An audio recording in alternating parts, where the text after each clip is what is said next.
이제 앞에서 안 나왔던 거 위주로 좀 볼게요.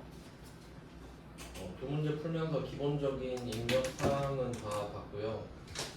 이제 3번 문제 할 차례인데 3번 문제는 그 특이한 게 전 근무지 원천징수 영수증이 나왔죠. 그래서 뭐 날짜를 한번 보시면은 이 3페이지에 그 나와 있잖아요. 날짜가 1월부터 6월로 돼 있거든요.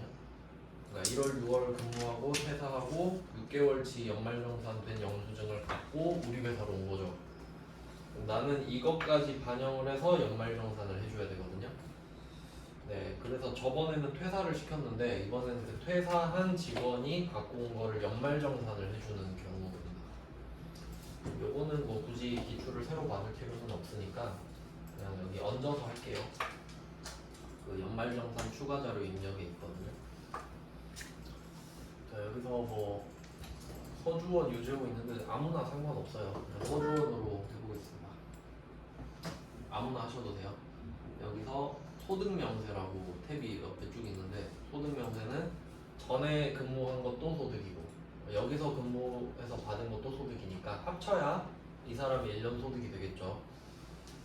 네, 그러면 현 근무지는 뭐 당연히 현재 회사로 되어 있는 거고요. 그럼 오른쪽에 보시면 종전 이렇게 돼 있죠. 그래서 그 말 중에 주종관계라고 있잖아요. 주인과 종의 관계. 그때 왼쪽이 주, 오른쪽이 종이거든요. 그러니까 당연히 지금 다니고 있는 회사가 메인이죠.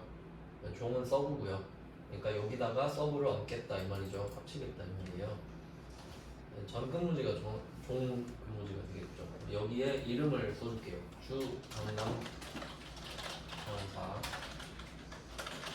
사업자 등록번호 쓰고. 네, 근무지는 지금 여기랑 겹치긴 하는데 그냥 쓸게요. 저는 지금 18년으로 돼 있는데 18년 맞춰서 어차피 18년이군요. 뭐 말은 안 되지만 그냥 입력에 포커스를 두고 날짜도 썼어요. 어려운 건 전혀 없죠. 그다음 급여 1800, 상여 900.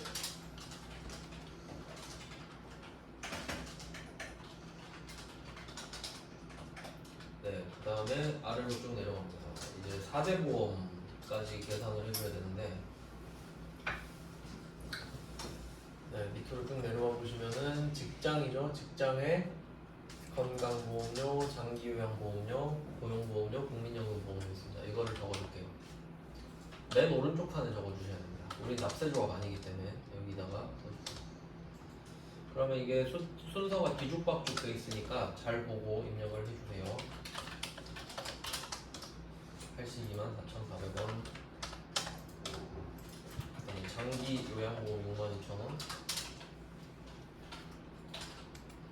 고용보험 175,500원. 국민연금 81만원. 아, 진짜 받지도 못하는데 어마어마하게 내죠. 그 국민연금 고갈연도 나온 거 아시나요? 55년도쯤이라고 계산이 나왔는데 우리가 그 뒤에 은퇴하잖아요? 우린 못 받아요. 네, 이거 있는 거 그대로 쓰시면 되고, 그 다음에 마지막에 기납부세액이죠. 이미 낸 세액인데 여기서 조심하셔야 될 게 있어요. 지금 이게 전 근무지 거인데 금액이 결정세액 72번이 있고, 그 다음 74번에 주현 근무지, 76번에 차감징수세액 이렇게 3개 있잖아요. 금액이. 그럼 이 3개의 상관관계를 보시잖아요. 맨 위에 있는 결정세액 있죠. 42만원. 요게 밑에 있는 166만원이랑 124만원을 뺀 겁니다. 맞죠? 금액이 딱 맞아 떨어지죠. 그러니까 결과적으로 72번 결정세액이 결과물이거든요. 그리고 여기에 현근무지라고 써 있잖아요. 74번에. 왜냐면 그때 당시엔 현근무지였겠지. 맞죠? 그러니까 지금에서 우리 입장에서는 전근무지겠지만, 그래서 결론은 결정세액을 쓰시면 된다.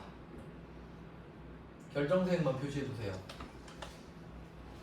그러니까 이런 식으로 그 전근무지 소득을 쓰는 경우 이 문제 꽤 많이 나오거든요. 그러니까 나머지는 있는 그대로 쓰면 되잖아요. 전혀 고민할 게 없거든요. 근데 얘는 고민해야 되잖아요.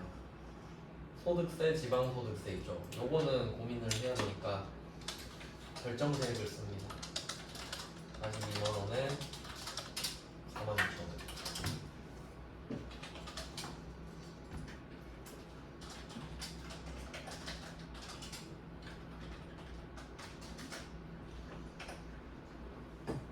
네, 이렇게 해주시면 돼요. 이걸 기억할 수 있죠? 결정세액만 표시를 잘 해두세요. 왜냐면 이렇게 생각하시면 돼요. 전근무지 거랑 현근무지 걸 합쳐야 되잖아요. 그럼 둘 다 결과만 합치면 되지. 굳이 과정을 알 필요 없죠. 그러니까 결과만 적는다 생각하면 되지. 네, 이 문제 많이 나옵니다. 처음 나온 거니까 한번 해봤고, 그리고 또 이번 회차에서는 그 주택 임차 차입금 원리금 상환액이 있어요. 아까 거랑 다릅니다.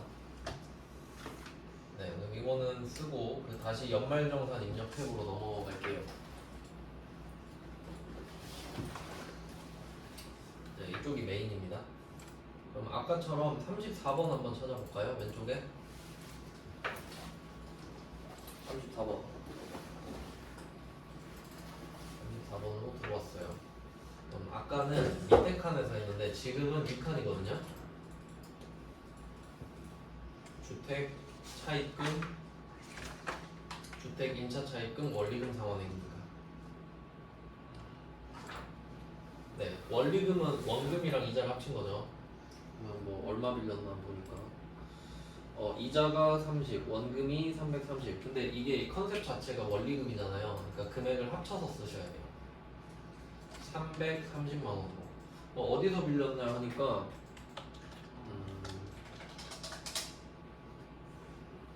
이거 앞 페이지에 나온 것 같은데 3페이지에 내용이 나와 있는 것 같아요.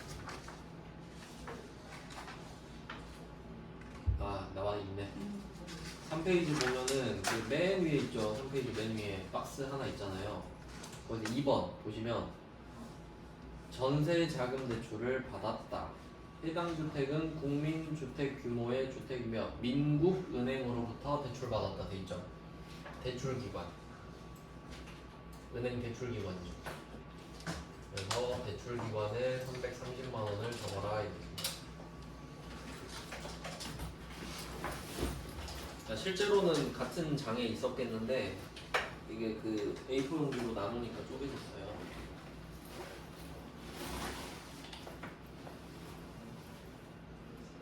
네, 이렇게 됐습니다. 그럼 이번 회차는 특이한 게 뭐 그 정도고, 그 다음 퇴직연금도 있네요. 퇴직연금 한번 볼게요. 퇴직연금.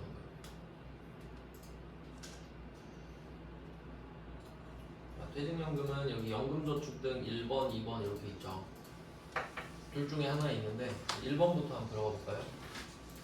1번.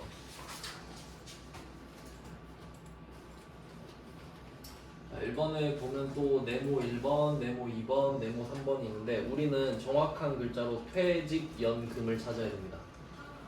그러니까 어제 아까 한번 보여드렸는데 그 네모 1번에 보면은 퇴직연금이 있고요.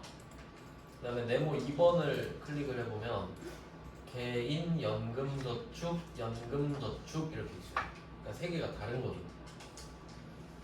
그래서 우리는 1번에서 1번을 골라줍시다. 퇴직연금을 찾아야 되니까. 그리고 코드는 F2번. 이게 딱 정해진 그 금융기관들이 있거든요. 그래서 검색이 돼요. 등록 안 해놨는데. 네, 여기서는 신한은행이 되어있죠. 계좌번호는 하이픈까지 같이 써주시고, 납입금액 120. 공제금액은 알아서 잘립니다. 역시. 네, 뭐 이 정도 수준이고, 그리고 아까 말씀드렸다시피 이렇게 주택이랑 뭐 연금 관련된 것들 있잖아요. 다 본인 명의면 돼요.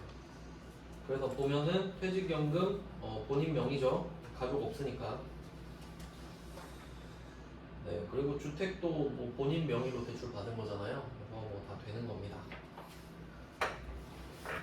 네, 이런 식으로 특이한 부분만 좀 봤고요.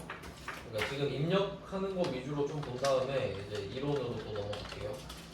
입력은 뭐 다 본 것 같은데 5페이지도 한번 보시면은 이제 월세 입력을 해봐야겠구나. 5페이지 가보시면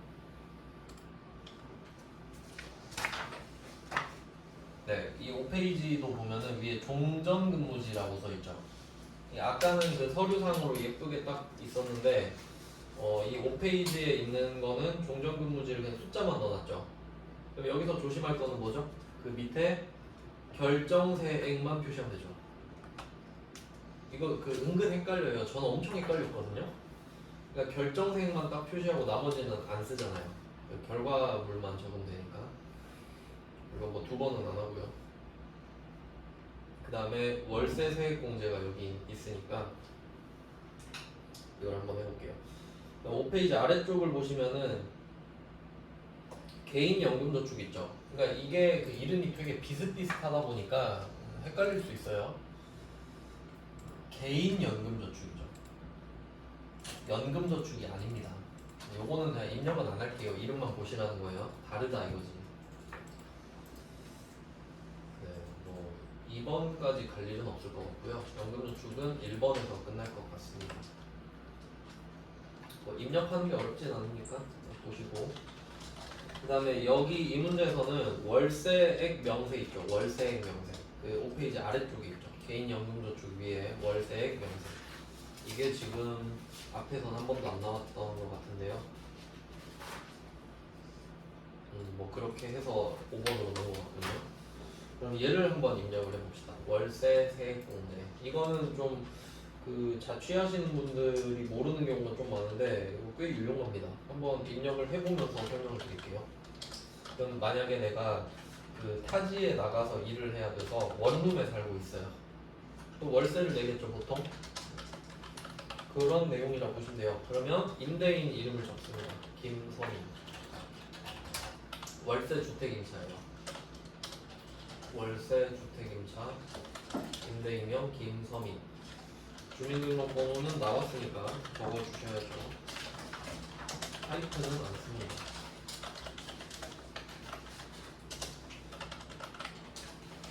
주민등록번호 쓰셨으면은 유형은 F2번입니다. 네, 주거 목적의 건물의 형태가 좀 나와 있어요. 뭐 여기서는 다가구 주택으로 되어 있고, 다가구 주택이 보통 그 고시원 뭐 이런 거예요. 계약 면적은 50제곱미터고요. 그다음에 임대차 계약서상 주소지 그대로 그냥 다 써주시면 됩니다. 부산시 해운대구 우동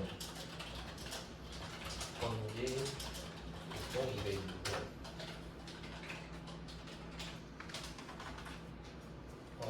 게시일은 어떻게 적지? 그냥 18년도 그냥 있는 그대로 적어보죠. 입력하는 연습만 하는 거니까. 안 적히네. 2018년도로 바꿔야겠군요. 2018년도부터 2년 더해서 2020년 12월 32일.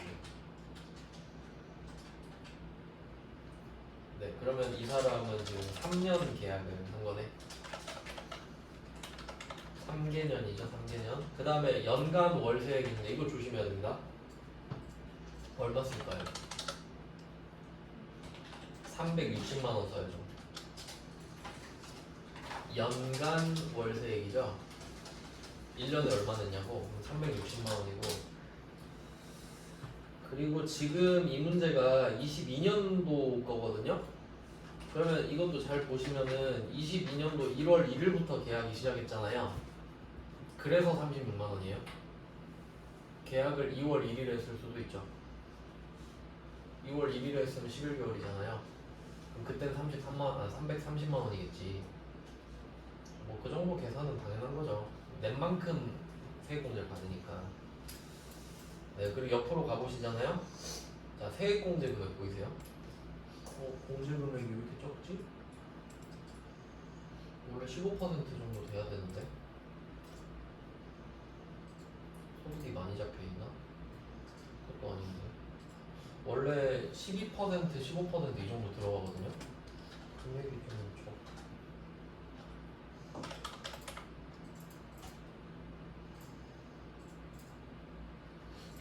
이상하네. 아무튼 뭐 자동 계산이 되는데 이건 금액이 좀 너무 적네요. 이유가 있겠죠. 일단 전 컴퓨터를 믿어서 그 앞에 그 이 사람의 다른 디테일 때문에 그런 것 같습니다.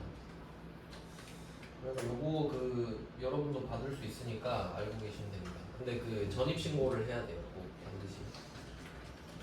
네, 일단 뭐 월세 세액 공제도 해봤고, 근데 여기서는 그 기준이 안 나와 있잖아요. 아 이게 한번 잠깐 찾아볼까요? 이게 그렇게 막 자세하게 나오지는 않는데 한번 봅시다. 그러니까 요거를 제가 검색해서 보여드릴 건데 이거를 보여드리는 이유가 이거를 꼭 찾아서 볼 필요는 없다는 걸 알려드리려고 하는 거거든요. 뭐 기준을 한번 보여드릴게요. 무주택 세대의 세대주 세대원도 가능해요. 그러니까 아빠가 세대주인데 아빠 대신에 나도 돼. 우리 집이 집이 없으면 월세 세액 공제죠. 자, 총 급여액이 7천만 원 이하. 전용 면적 85제곱미터 이하. 기준 시가 3억 원 이하. 이거거든요. 아, 물론 외우고 있으면 좋죠, 당연히. 근데 한번 대입을 해볼까요? 지금 이 문제에서는 그 금액이 안 나와 있죠, 기준 시가가. 기준 시가는 그 시세가 아니라 국토교통부에서 발표하는 금액이에요. 그럼 금액이 없잖아요. 근데 면적은 나왔나요? 50m, 50제곱미터죠. 이게 지금 85제곱미터 이하 맞죠? 그러니까 이게 보면 또는이거든요. 그럼 이거 통과했으면 끝이죠. 그러니까 결론은 뭐냐면 언급을 하면 그냥 쓰시면 돼요. 그러니까 문제를 줬다는 거는 그냥 된다라고 전제하셔도 됩니다. 월세 세액 공제를 냈는데 조건에 안 맞은 적이 한 번도 없어요. 그러니까 그냥 나오면 적는다 정도로 해석할게요. 심심하시면 한번 보셔도 되고. 그리고 참고로 이게 세율이 봐봐요. 15, 17 이렇게 되잖아요. 금액이 너무 적지 않나요? 뭐 이유가 있겠죠. 네, 이렇게 공부를 하시면 됩니다. 그러니까 사실 교재가 필요하지는 않아요. 그러니까 제 생각에 전산 회계 1급이랑 전산 세무 2급이 교재가 필요한 이유는 그 입력할 때 그림 보려고요. 왜냐면 세법은 검색하면 다 나오거든. 네, 뭐 그래요. 그래도 제가 책으로 수업은 안 하잖아요. 네, 월세 세액 공제를 한번 해봤고 연금저축도 어디에 있는지만 봤습니다. 그리고 나머지는 이제 딱히 입력할 만한 거는 없고요. 이제 뭐 되는 거 안 되는 거만 좀 따져보겠습니다. 이제 이론상으로만 된다 안 된다를 알려드릴게요. 네, 입력은 사실 별거 아니죠. 네, 되는 거 안 되는 거를 좀 모아서 봅시다. 이제 또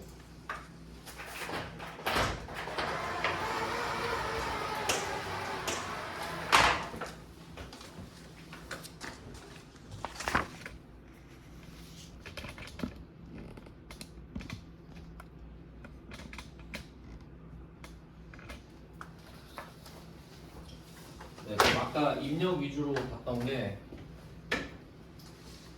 주택 관련된 거 두 개 있었죠? 근데 얘네들은 나오면 그냥 적으시면 돼요.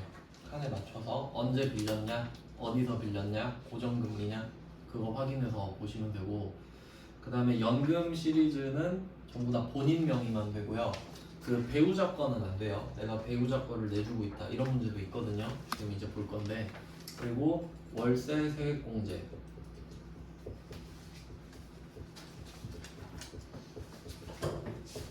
네, 월세 세액 공제는 그 기준이 있었죠. 기준 시가 뭐 3억 뭐 그 전용 면적 어쩌고 저쩌고. 근데 그냥 하시면 돼요.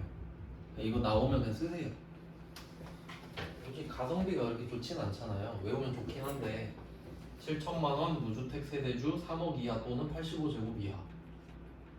물론 외우면 좋지. 당연히 외우면 좋죠. 모든 데이터는 외우고 있으면 좋지.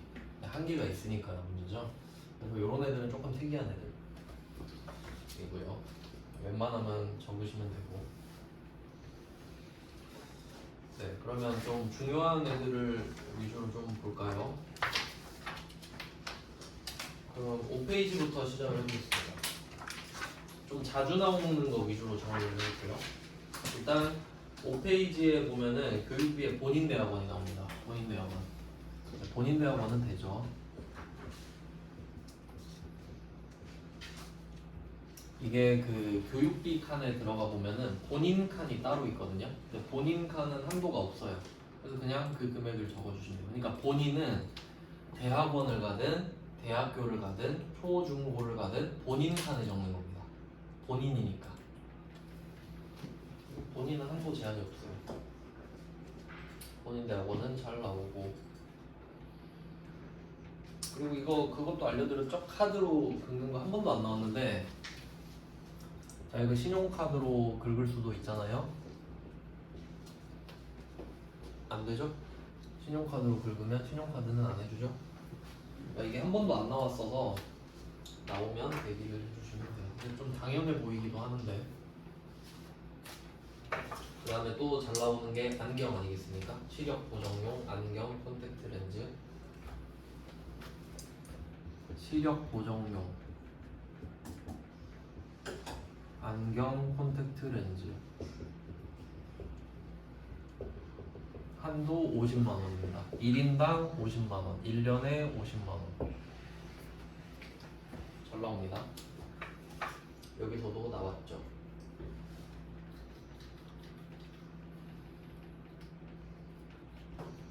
네, 그러면 그 뭐 나머지 의료비 같은 경우는 안경은 50으로 바꿔주시면 되고, 미용 목적 안 되고 건강 증진 안 되는 거 아시죠? 얘네들은 다 제껴주시면 되고, 그리고 안경은 의료비 그 적을 때 기타 영수증으로 적어주시는 거죠. 기타 영수증.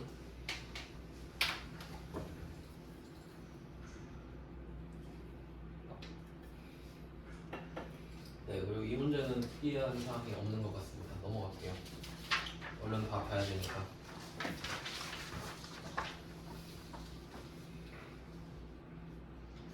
그 다음 6페이지입니다. 밑줄 하나 안 끄는 게 있는데, 의료비 보시면, 의료비. 자, 의료비가 지금 박세일에 700만 원을 썼거든요. 박세일이 부친이에요, 부친. 그리고 그 부친은 위쪽에 보시면 사망하셨거든요. 요거는 일부러 연도를 안 넣어놨는데, 이거 보는 법 아시죠? 그러니까 21년에 사망했을 때랑 22년에 사망했을 때 답이 달라지잖아요. 그럼 21년에 만약에 사망을 하셨다. 그럼 21년까지는 살아계신 걸로 보죠. 그러면 아래쪽에 보니까 교육비를 언급한 거 보니까 이게 21년도 거겠죠. 작년 거 이야기는 안 할 테니까요. 그러면 아버지가 올해까지는 살아계신 거, 21년도까지는 살아계신 거니까 아버지한테 쓴 특수교육비 되는 거죠. 그 장애인이 특수교육을 받으면 무조건 된다 그랬죠. 그러니까 지금 이때 아버지가 양도소득이 90만 원이 있잖아요. 만약에 아버지가 양도소득이 막 1000만 원 있었어요. 그럴 수도 있죠. 그래도 돼요. 그래도 아빠 돈 많으시지만 아빠 제가 특수교육비 내드릴게요. 오케이 콜 되는 겁니다. 특수교육비는 그냥 돼요. 칸이 따로 있습니다. 그냥 나오면 적어주시면 되고, 네, 교육비는 그렇고요. 그 다음에 또 의료비도 쓴 게 있죠. 박세일 아버지인데 돌아가시기 전에 썼나 보죠. 질병치료 목적 병원비 700 이건 좋아요. 근데 카드도 결제 이것도 뭐 좋아요. 근데 해외 의료비 120이 포함되어 있네요.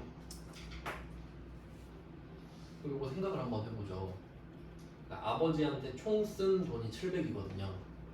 근데 다 카드로 긁었죠. 근데 120은 해외 가서 긁은 거 아니에요. 그럼 120은 사이좋게 의료비도 안 되고 카드도 안 되죠. 이걸 냈잖아요, 결국. 제가 세트로 외우면 된다 그랬죠. 의료비랑 카드는 국내에선 중복공제지만 해외에선 둘 다 나가립니다. 그래서 이 금액은 580으로 사이좋게 바꾸시면 되죠. 아예 의료비는 580만 원만 인식이 되는 거니까요. 카드도 마찬가지예요. 그러면 이거 보면 이제 카드가 좀 재밌어지겠죠? 카드로 내려가 볼게요. 자, 본인 명의의 카드 사용액 2,920만 원입니다. 대중교통 80을 빼야 되죠?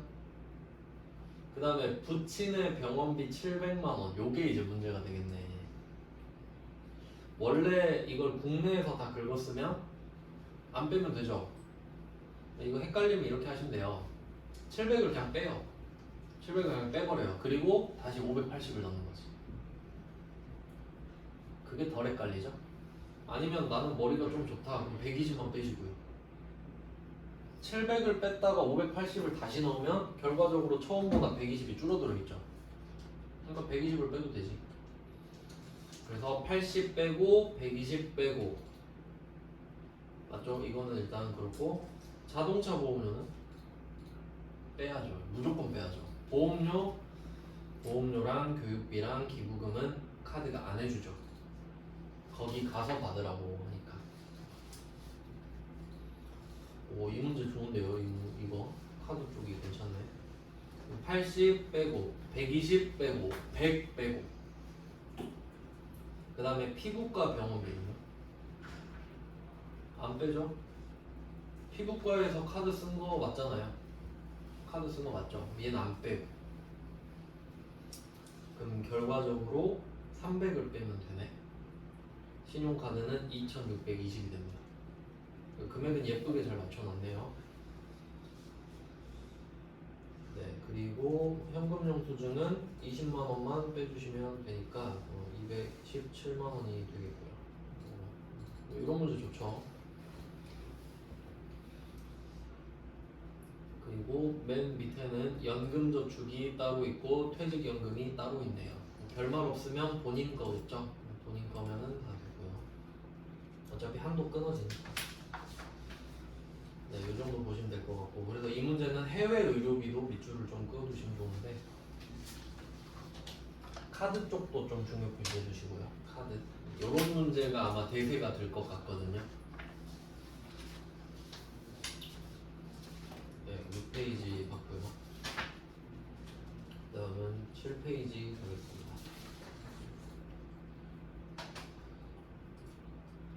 7페이지 보시면은 얘는 봐야 될 게 뭐가 있냐면 7페이지에 본인의 총 급여 5,500만 원 있죠. 요게 월세 세액공제랑 관련이 있어서 지금 말을 한 것 같거든요. 아까 7천만 원 이하라고 말씀드렸는데 5,500만 원은 월세 세액공제랑 관련이 있습니다. 8페이지로 넘어가 보시면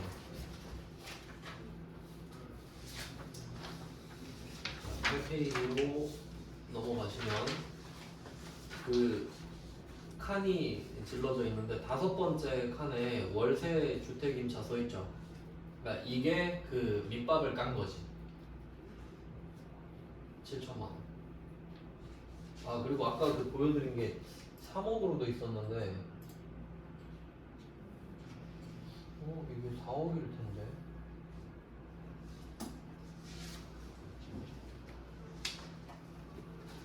이거 되는 거일 텐데. 잠깐 답을 한번 볼게요. 제 기억으로도 4억 이하로 바뀐 걸로 알고 있거든요. 최근에 99에 답 한번 보고 말씀드릴게요.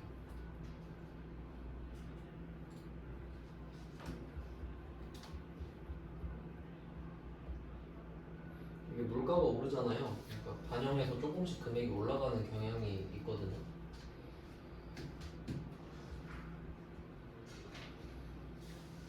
아, 되네요. 네, 얘 면접 때문에 다 3억이 맞고요. 3억이 맞고 면접 때문에 되는 거네. 그래서 그 월세 주택임차 쪽에 보면은 아파트 84제곱 그리고 4억이 나란히 돼 있죠. 그 사이에 5R을 써도 돼요. 5R. 둘 중에 하나만.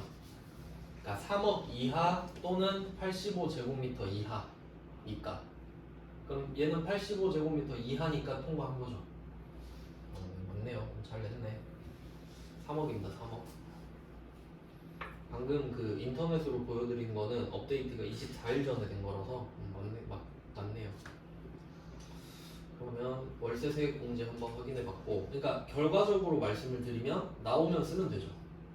그래서 뭐 그냥 쓰시면 될 것 같아요.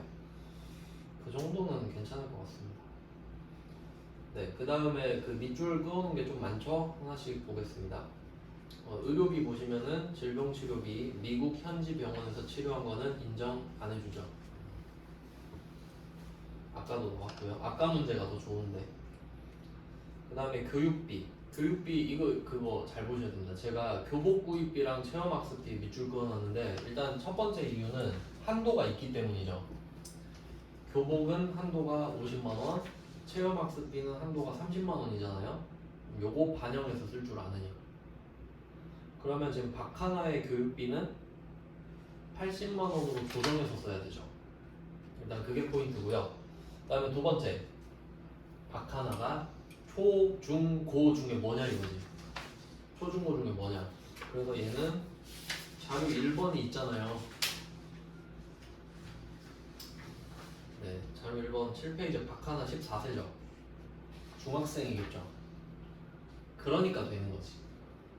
제가 초등학교 교복 안 된다 그랬죠. 그러니까 이 한도가 적용되는 건 중학교, 고등학교일 때 이야기고 초등학교면 어떻게 돼요? 걔 나가리죠 그냥. 초등학교면 70 그냥 인정 안 해주잖아요. 네, 그렇게 하셔야 돼요.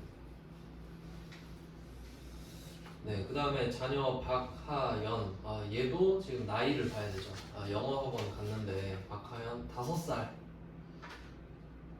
그러면 학원비 되는 건데, 근데 소득 봐요, 소득. 얘가 무슨 사업을 하는지 모르겠는데 미취학 아동이 사업소득금이 200 있죠. 교육비 소득 보죠. 그래서 안 돼요. 요거 괜찮은데? 학원비는 교육비가 아니죠. 근데 한번 틀었죠. 얘 5세인데? 취약전 아동인데? 그럼 되나? 했는데 근데 소득 있는데? 두 번 틀었죠. 결과적으로 안 됩니다. 이해되세요? 요런 게 중요한 거예요. 이거 좀 중요 표시합시다. 박하연의 영어 학원비. 요거 몰랐는데 괜찮네요. 그러니까 이게 너무 당연해서 많이 놓치고 있는 것들인데 교육비는 나이 소득을 본다거든요. 교육비는 나이 충족해야 되고 나이 안 보고 소득 보죠. 나이는 필요 없고 소득을 보잖아요. 근데 여기서 틀려버린 거지 그냥. 소득을 본다 그랬잖아요. 근데 소득이 넘어서 안 되잖아요. 그래서 안 돼요. 안 됩니다.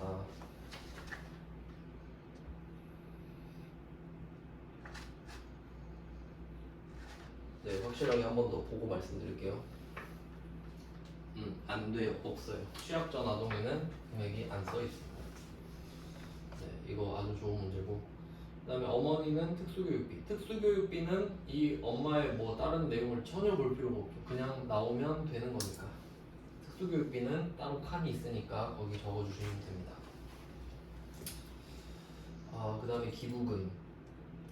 기부금. 이게 안 나왔었네? 이거 정치자금 기부금 있잖아요. 이게 본인만 돼요. 정치자금 기부금은 본인이랑 묶어두셔야 돼요.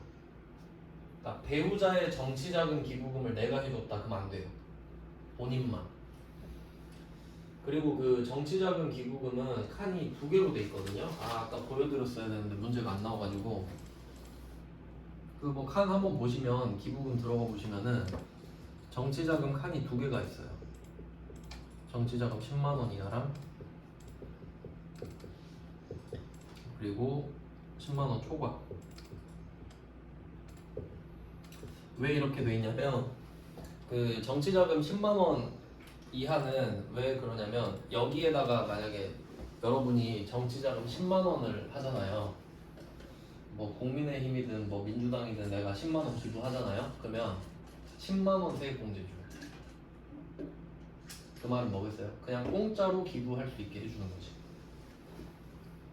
그러니까 10만 원까지는 100% 환급이기 때문에 칸을 따로 적는 거예요. 근데 지금 15만 원 했잖아요. 그러면 5만 원 초과했죠. 근데 그 5만 원은 다 돌려주지 않는단 말이에요. 오버하고 있네 해서 뭐 그렇게 많이 할 필요 있니? 해서 얘는 법정이에요. 그러니까 얘는 100% 환급이고 세액공제로 환급받는 거죠. 실제로 돌려준다는 게 아니고. 그리고 얘는 법정기부금으로 빠진단 말이에요. 그러니까 칸이 따로 있지. 그러면 15만 원이면 위에는 10만 원을 쓰고 아래는 5만 원을 쓰면 되겠죠. 만약에 30만 원 기부했으면 10만 원, 20만 원 쓰시면 돼요. 원리 아시겠죠? 본인 것만. 네, 이렇게 되고요. 그래서 정치자금 기부금은 환급받는 구간이랑 법정 기부금이 섞여 있다. 그리고 참고로 그 개인은 그 정치자금 기부하면 세액공제도 해주는데 그 법인이 정치자금 주면 불법입니다. 법인은 사람이 아니죠. 네, 정치자금 주면 안 돼요. 법인은. 네, 그리고 그 사립대학교 연구비 제가 밑줄 그어놨죠. 이거 법정기부금이거든요. 제 생각에는 키워드를 사립으로 준 것 같아요. 그러니까 그 대학교 보면은 국공립이 있고 사립이 있고 하잖아요. 근데 국공립이든 사립이든 교육기관이죠. 교육기관. 그러니까 병원도 마찬가지 아닙니까?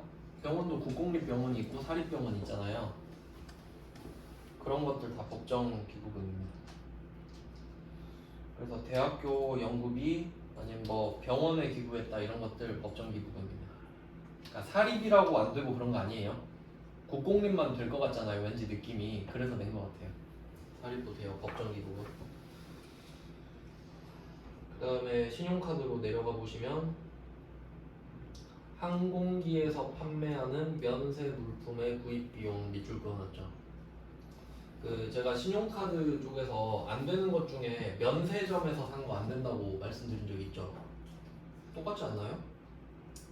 항공기에서 이것도 면세 물건 면세점이랑 똑같지. 그래서 얘도 안 돼요. 그냥 안 되는 거네. 그냥 안 되는 거. 그러면 이거 신용카드 2,500인데 한번 금액 구해볼까요? 신용카드 2,500에서 전통시장 50 빼고 대중교통 30 빼고 회사 경비 사용 금액 100만원 빼고 얘는 안 되죠. 회사 경비로 빼먹었기 때문에 회사 물건 대신 결제해 준 것 뿐이죠. 안 된다 그랬죠 이거. 그 다음에 항공기도 안 돼요. 다 빼야 되네요. 그럼 230만 원을 빼야 됩니다. 맞죠? 2270만 원으로 바꿔주시고 그 다음에 현금 영수증. 현금 영수증은 보청기 구입비 100만 원인데요. 되겠죠? 보청기도 의료비입니다. 안경 친구. 얘는 한도 없죠. 뭐 카드는 당연히 되겠죠. 중국 공제가 되니까 의료비는 이 정도고요. 다음으로 넘어가 봅시다. 9페이지. 네, 9페이지도 뭐 다 이제 거의 다 본 거거든요. 9페이지도 또 월세 세액 공제가 나오는데 문제마다 조금씩 디테일이 다르잖아요. 9페이지는 중간에 이번에 주택임대차 현황 보시면 전입신고 완료 있죠. 아까 제가 말씀드렸는데 전입신고 안 하면 이거 안 되거든요. 그러니까 보통 그런 경우 많잖아요. 내가 뭐 학교 가야 돼서 저기 원룸 얻어놓고 사는데 거기 전입신고를 안 하잖아요. 주소를 엄마 아빠 밑으로 해놓잖아요. 그럼 이거 못 받는다고. 그 원룸으로 전입신고를 해야 됩니다. 참고로 알고 계세요. 괜히 이거 헛돈 날릴 수 있잖아요. 적은 돈 아닌데 월세 한 달치는 빠진단 말이에요. 네, 알고 계시고 이것도 뭐 되겠죠. 계약 면적 60에서 끝 아닙니까? 그리고 여기는 혹시 모를까봐 월세 세액공제 요건을 충족하는 것으로 가정한다까지 말을 해줬습니다.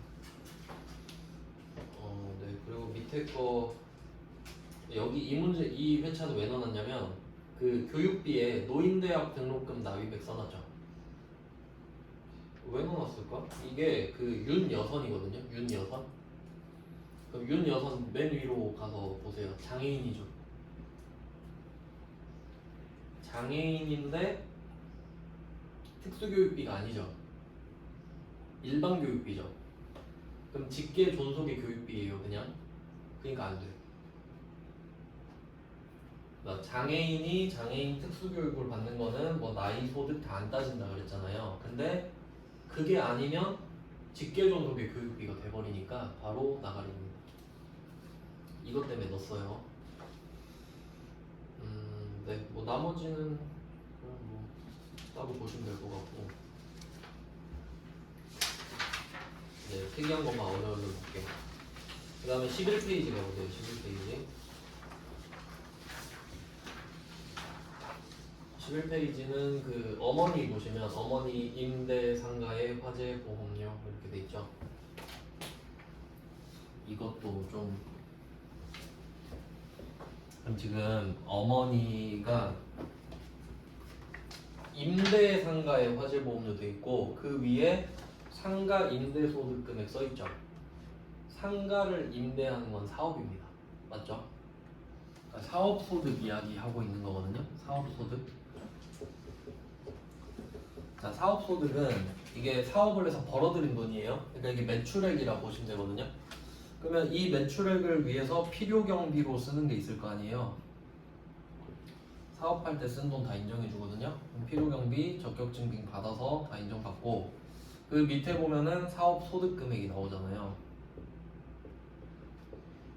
이런 구조인데 근데 엄마 거는 지금 상가 임대 소득 금액이 1,200만 원인 거거든요.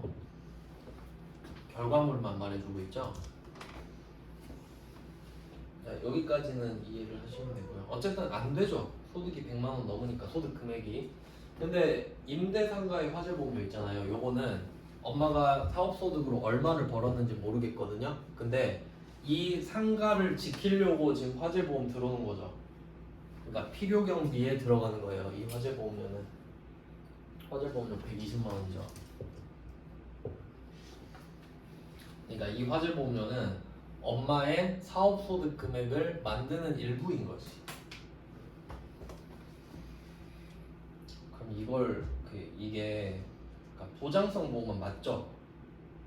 근데 좀 뭔가 이상한 게 없나요? 우리 피보험자의 나이 소득 봤죠? 그럼 지금 이건 피보험자가 아니라 피보험물이네. 피보험물이 상가 아닙니까? 그럼 상가 나이 소득이 어떻게 되죠? 없죠. 그러니까 이 상가 화재 보험료는 보장성 보험은 맞는데 사람이 아니잖아요. 그러니까 아니지 당연히. 그러니까 내가 엄마가 사업 소득을 해서 내가 이 엄마의 상가의 화재 보험료를 내줄 수는 있죠.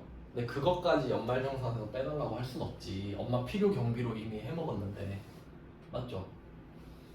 그러니까 이런 거는 당연히 헷갈리시면 안 됩니다. 네, 요게 특이한 문제였고요.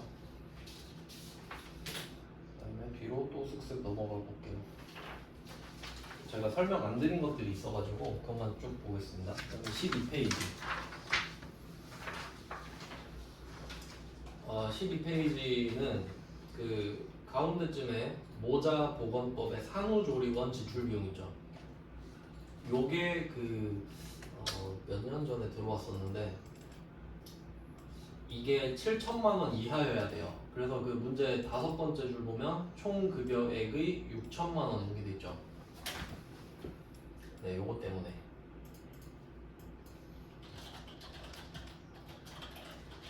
(7천만 원) 이하인 사람만 되고요. 그 다음에 300만 원 돼 있죠. 한도 200이에요.